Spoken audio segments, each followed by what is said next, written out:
would you agree that it's harder for some people as far as for gaining muscle and gaining weight? Some people gain weight easier. Could you talk about that and what that's about? And obviously there's other aspects to it, but Yeah. what is your thought on that? Well, there is no universal thing wherein everyone is on an equal playing field. Right. We're on an equal playing field in terms of the ability to do something, but in terms of the response, it's not necessarily universal across the board.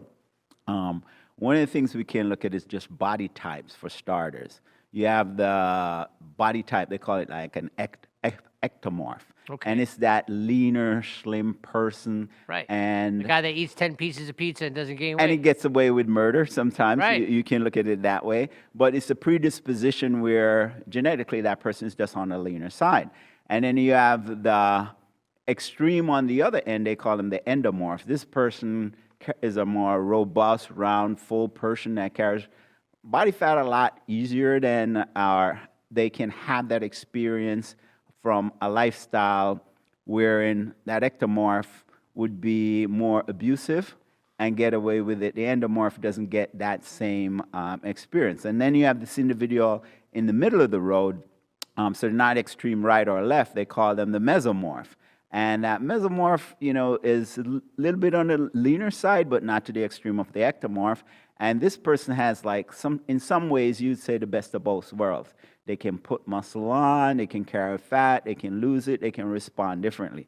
And then there have some, it's not like universally big three, there are some endo, meso, some ectom, so Right, like it's a variety. But yes, not everybody respond the same way. And even to exercises, you have some people, they exercise and they don't get the same response. They get something, but not necessarily the same as others. Yeah, so there are some predispositions there that do affect the outcome of the effort that you put into it. But you do obviously change how you train a person based on that, right? Well, yes. I think when it comes to the training, it's goal dependent.